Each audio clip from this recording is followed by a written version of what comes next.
South Africa. Something just went very wrong live. What was supposed to be a routine hearing suddenly turned chaotic. 6 months of unpaid invoices, missing documents, and officials struggling to explain what really happened. The more they spoke, the less it made sense. And you could feel the tension building in the room. You know what? Just like the video and see what I am talking about. Tender contract. Yes. This meeting and issues about payment, Yes.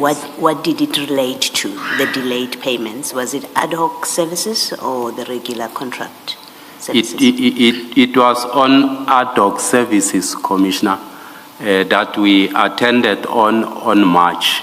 I think it will be explained later on. They were owed for a period of 6 months, starting from July 2024 up to December 2024, when that complaint came. And I think there was an outstanding invoice that was of a previous financial year for May. So this meeting was all about it, to say how are they gonna get paid that invoice that is outstanding for the month of May, which was never paid to them. Thank you. Thanks, Commissioner, Mr. documents relating to that specific meeting, do you have them? I don't have documents relating to that specific meeting, Commissioner. I will tell you how it will assist. The witness we had yesterday also spoke about outstanding invoices from 2024. But we are still not clear who had requested those services from Gubis. So perhaps if we could get those documents relating to 2024 ad hoc services and invoices, Okay. it will assist us. So if you can please search for them. If they are not there, they are not there. But if you are able to find them, can you please make them available to the Commission? They will be there, Commissioner, because we load them on a subsystem. I'll request that we get them. I only have a spreadsheet of the payment of companies that were owed starting from July 2024 to December. Yeah, only this one. And what we are looking for is the letter requesting Gubis to provide the ad hoc services in 2024. The letter we didn't have because it's not within my environment to deploy them. Yes. What we do, we process invoice as received from a division that has verified that services were rendered accordingly signed off by that division. So all those documents, if you have them or you are able to find them. Yes, they are not there, it's fine. The invoices are there. Before you do that, in that page 8, at paragraph 41 and 42, where you refer to requests from the Chief Financial Officer. Yes. Those requests were directed to you. The Chief Financial Officer called me while he was with Sgt.Nkosi on the 4th of March, requesting me to say there are outstanding invoices that Mr. Mpofu can't get it right in ensuring that they are being paid, and the companies are threatening to go to court. Okay. Can I intervene and assist in that regard? Okay, so it was a telephone call between you and the Chief Financial Officer? Yes. Okay, thank you. Commissioner, I think I've indicated the most pertinent matters around finance, accounts payable, the contract management, and so forth, so that when we come to those things, I can explain them. Okay, maybe then before you move on, Commissioner, the very first sentence on paragraph 43, would it not be correct, though, to say that you are involved in the business of facilitating payments in one way or the other as part of your duties? I am involved, Commissioner, but I'm not influencing this person. I only come as an intervention when there are complaints that are raised through to my office. So at least on that sentence, can we then divorce influencing and keep facilitating? Are you happy with that? Yes. Thank you. Can I just to clarify my my confusion. So you say you get involved because the CFO calls you. Yes. About this, and that's how you become involved. Yes. Can you then just explain the annexures, how then they come into the picture? The annexures in 146, I think that's annexure F, and then you've given us G, you've also given us H. How that relates, if at all, to the CFO calling you to assist with payments? Because the way that I had read it was that your annexures F, G, H are what comes out of the CFO's request to you to assist him.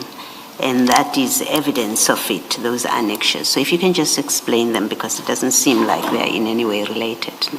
Okay, cool. On annexure, Commissioner, on annexure G, it was the spreadsheet of all the outstanding invoices for starting July 24 up until December. I was just attaching them to say this is the request that emanated from the request from the monies that were owed from the CFO for those companies for a period of 6 months. Yes. And on the annexure H, I was just demonstrating to say these are the requests, they do come.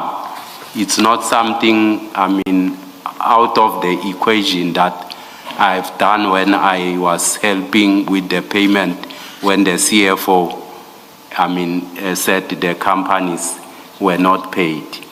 I was just demonstrating with the communication from the management WhatsApp group on annexure G. Okay, so annexure G has nothing to do with the CFO's No, it has got nothing to do with the CFO. I was just emphasizing to say, as the divisional head, I do get this request to intervene if payments were not done or companies are complaining. Okay, and what about annexure F?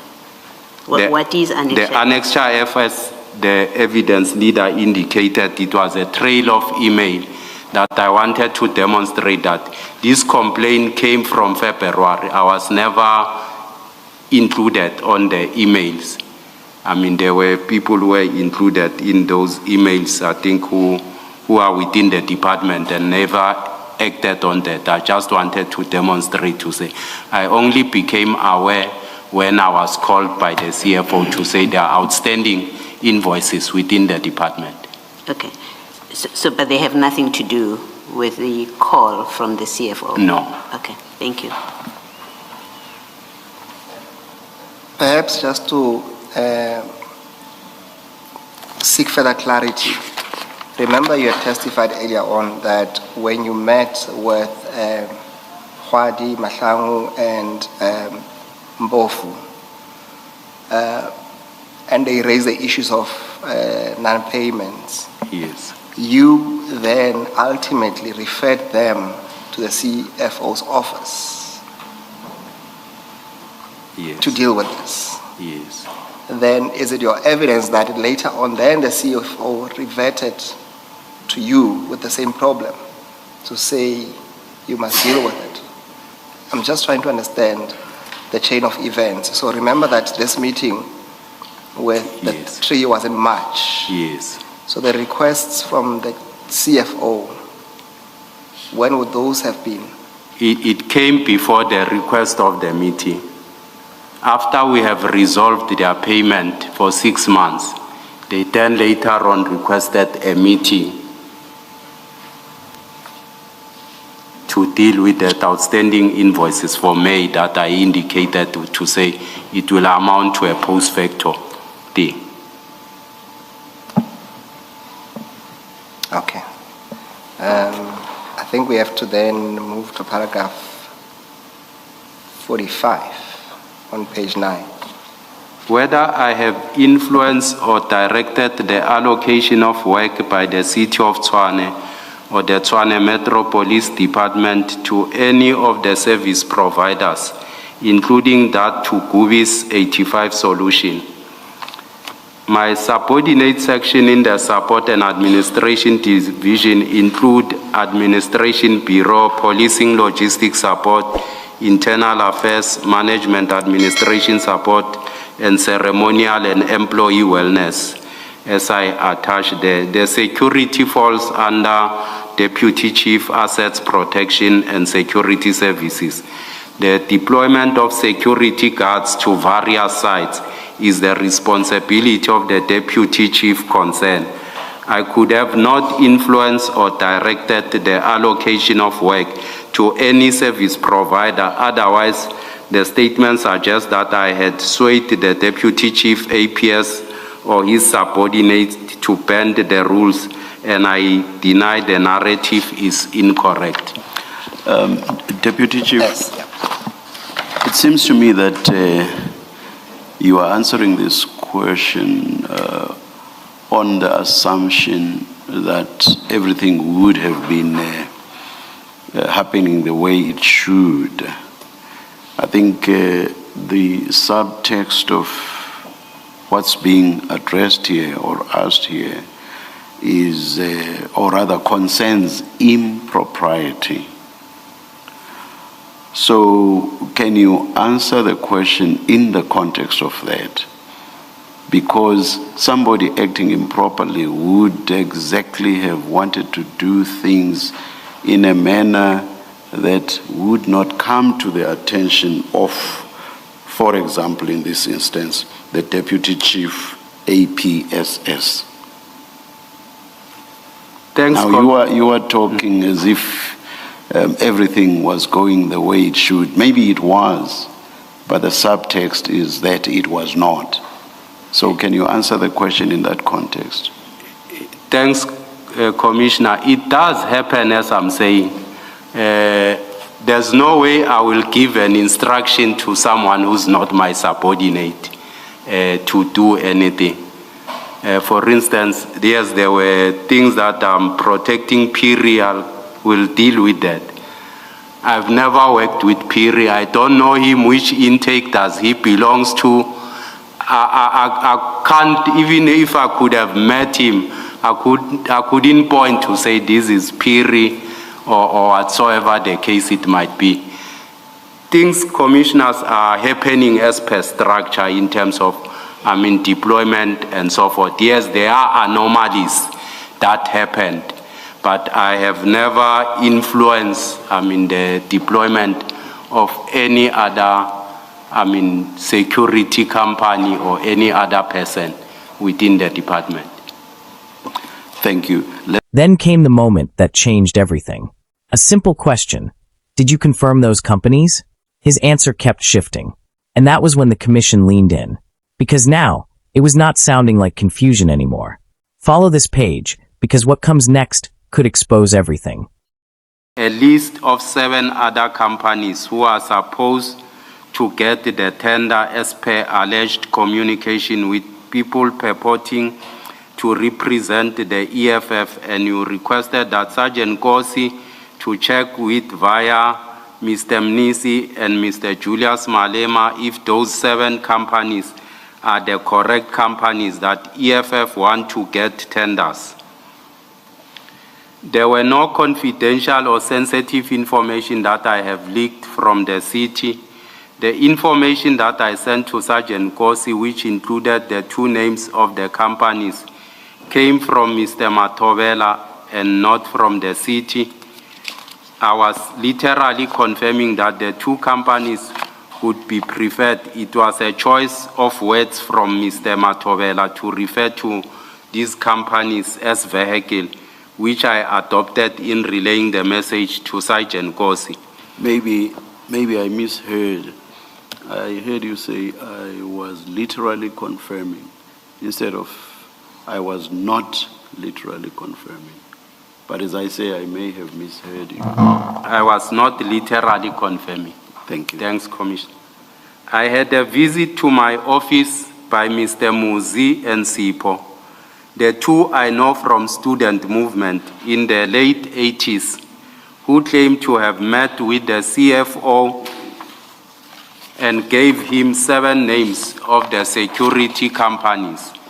I then requested Sgt.Nkosi to verify with the CFO the story and only to discover that it was not true. Not probing at this stage, but can you explain why you did this via Sgt.Nkosi and not inquire directly from the CFO?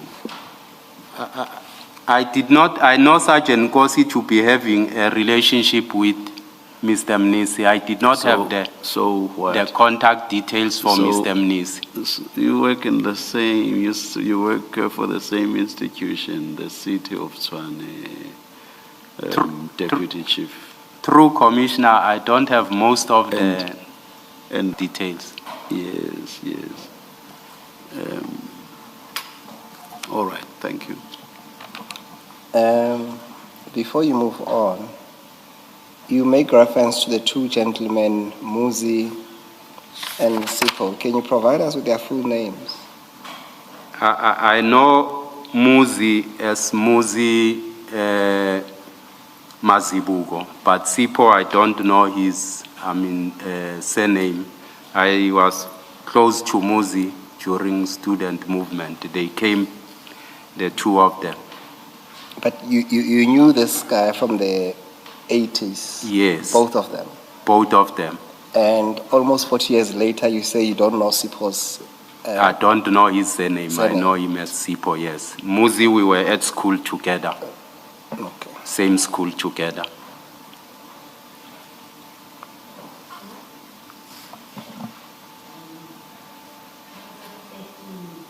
Paragraph 13, I'm not sure that I understand it. You say the two companies should be, I was not literally confirming the two companies should be preferred. It was a choice of words from Mr. Matobela to refer these companies as vehicles. Can you just explain that? That sentence doesn't make sense to me, because the first time we encounter Mr. Matobela, and I'm not probing, I just want to make sure that I understand what you're conveying here. The first time we encounter the name of Mr. Matobela in your statements, yes, it's that he's an administrative, someone knowledgeable in administrative matters. Yes. And that's why you referred Mr. Nkosi to him, so that he could assist with the tender documents of Ngapesheya. Now you mention him. Can you just explain the context in which you are now mentioning him in paragraph 13? What, he wrote to you, he called you, he met you, he mentioned two companies. Who are those companies? Just expand on this so that it makes sense. Sgt.Nkosi requested me earlier on to ask Mr. Matobela to say which companies did he assist in terms of compilation, that he has done the compilation of their document. Then I could not find Mr. Matobela by then. And later on, I went back to Sgt.Nkosi to say I apologize for the delay after I got hold of Mr. Matobela.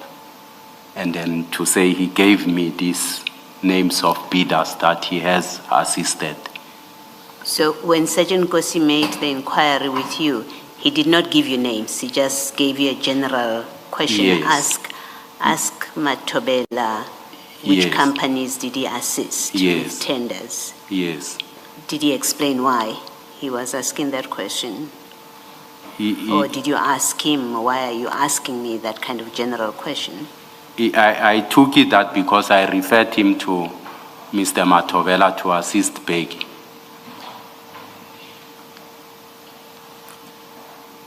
Okay, thank you.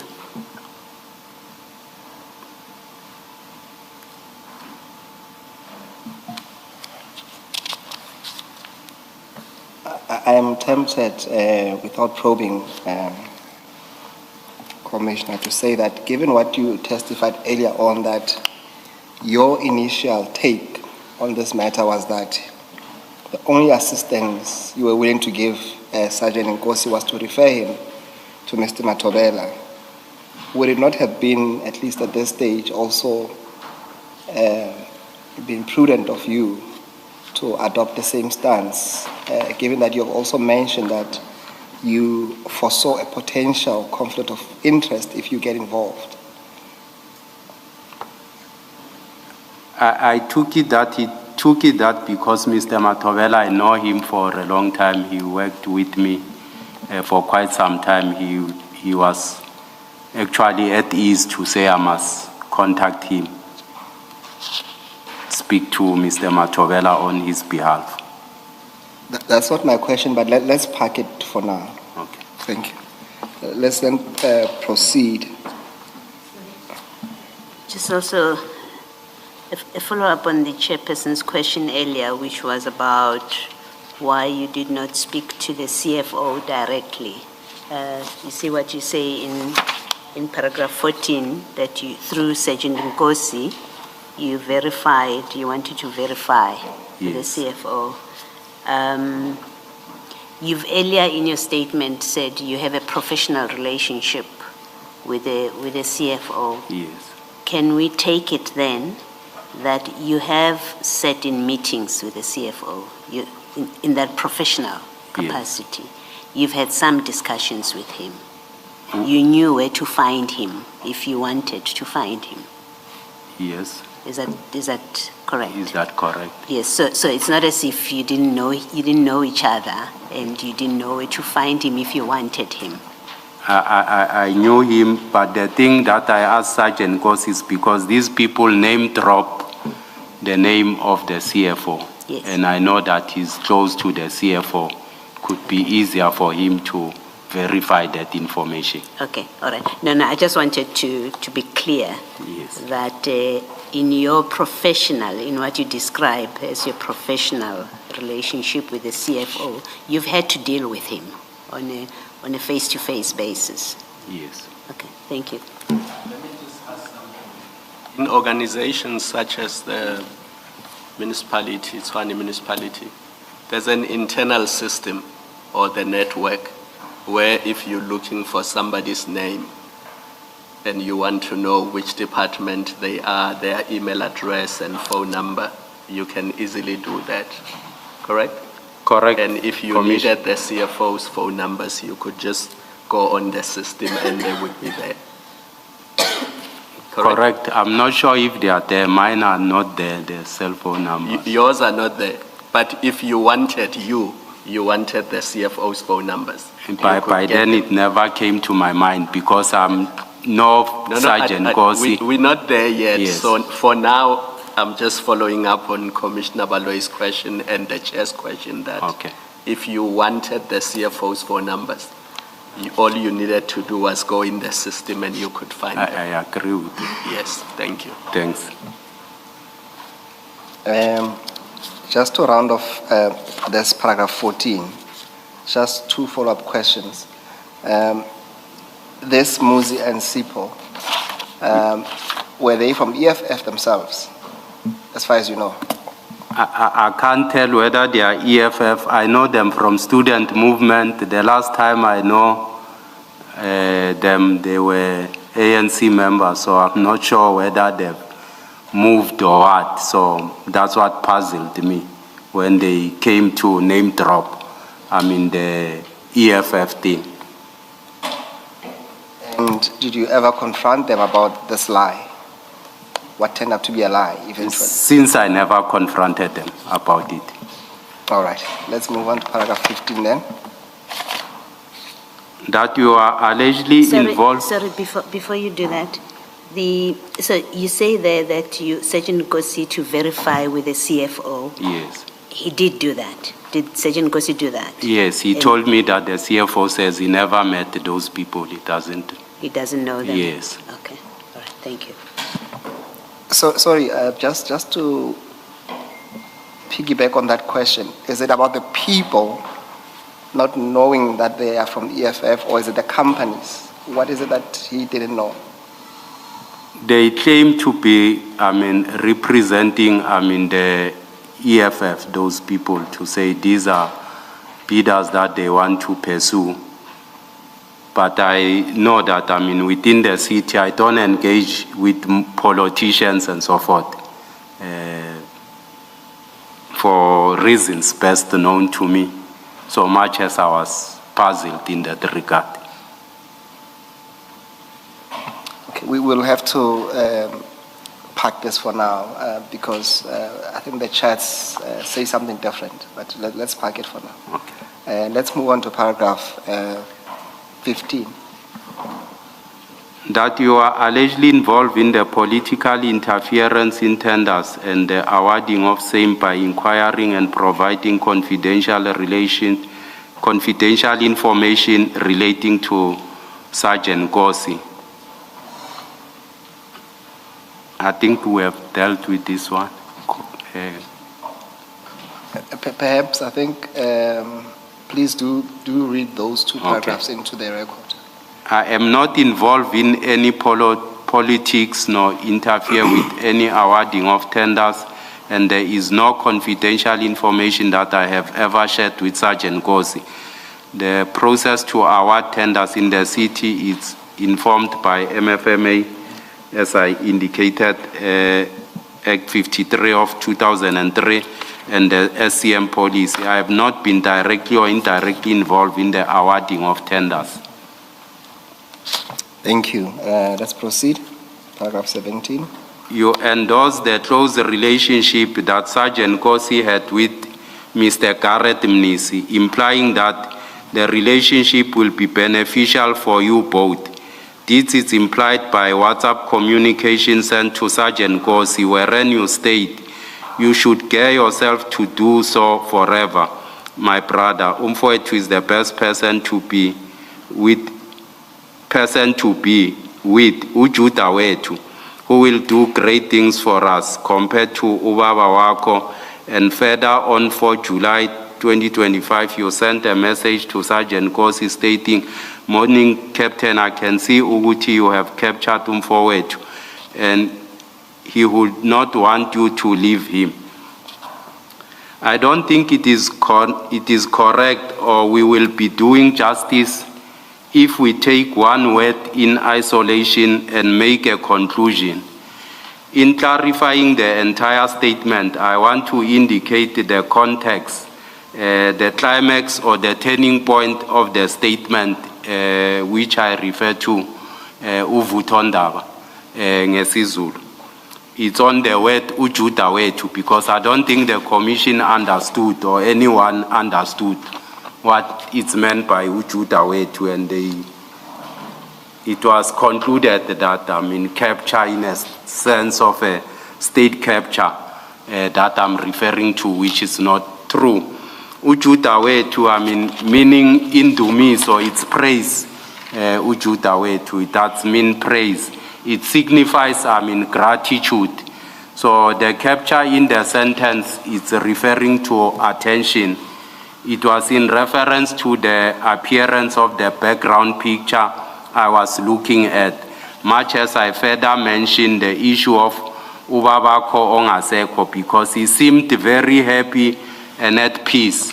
I want to clarify also the wrong assertion that I was referring to the late Mr. Msibi. It is incorrect, as I have always referred to Mr. Msibi as Ubaba Kaxolani. And the father I'm referring to in the text is known to Sgt.Nkosi, but for purposes of protecting the family and revoking old wounds, I prefer not to say the name. Commissioner Dlamini, I think with this paragraph here, I don't want to say you are pulling the wool over the eyes of the commission, but it doesn't make sense what you are saying.